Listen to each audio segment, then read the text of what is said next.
20 years ago, a little girl vanished without a trace. The case turned cold, the trail went silent, until now. Authorities in this quiet Midwestern town just received an anonymous phone call from someone claiming to have new clues. But there's one impossible twist. The caller died over a decade ago. Is this a hoax? A cruel prank from someone with inside knowledge?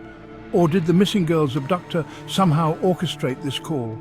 Stay with me until the end, because in our final chapter, we'll dissect the chilling evidence that might prove this voice really did come from beyond the grave. Let's continue.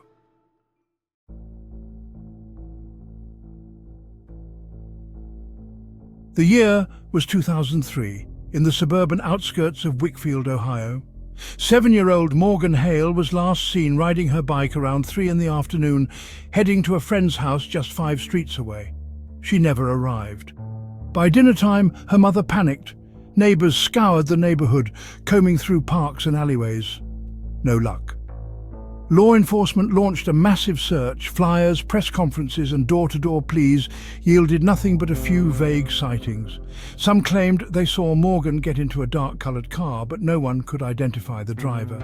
Despite an intense, weeks-long investigation, every lead fizzled out.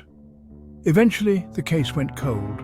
Morgan's parents were left broken, her story fading into local legend, a grim mystery that haunted Wickfield for years.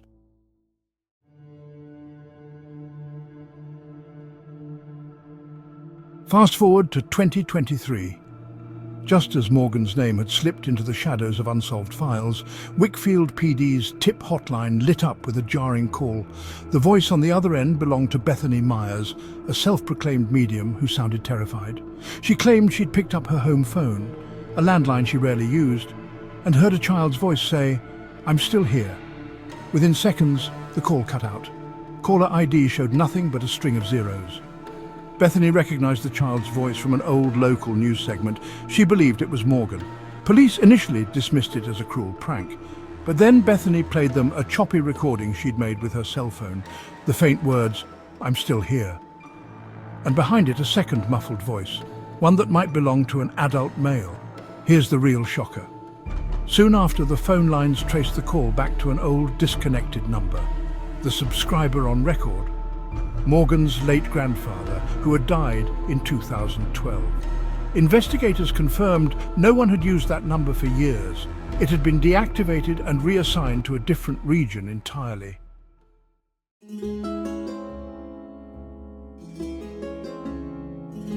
Wickfield PD's tech experts jumped into action.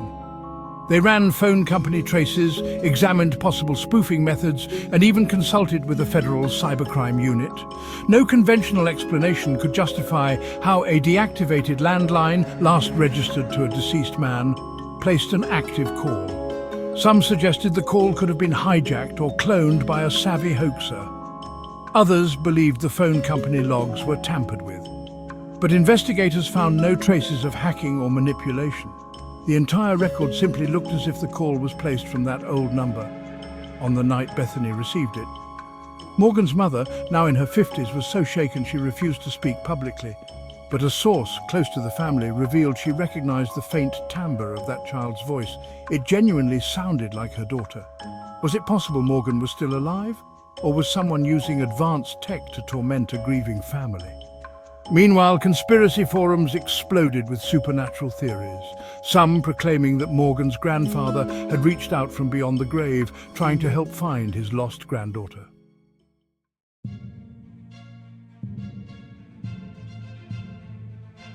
With new pressure mounting, the FBI joined local law enforcement to re-examine the old files.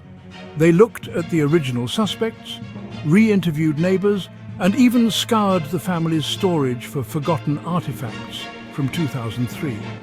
One detective found an unlabeled cassette tape among Morgan's grandfather's belongings, recorded just weeks before he died in 2012. The tape's contents, an old man's frail voice repeatedly saying, "She's still here, but where? Where are you, Morgan?" He seemed disoriented, possibly suffering from dementia, but some phrases were too distinct to ignore. "The phone. Call. Can you hear me?" It sounded like he believed he was receiving phone calls from Morgan 9 years after she vanished, and that he'd been desperately trying to record evidence no one would believe. Police are now analysing background noise on the tape, hoping for a clue about where Morgan, or her voice, may have been calling from. Suddenly, theories of supernatural involvement felt less far-fetched, at least to the community. Yet investigators keep emphasising that if Morgan is alive, someone has been hiding her all these years. This new lead could be a twisted mind game by the real abductor.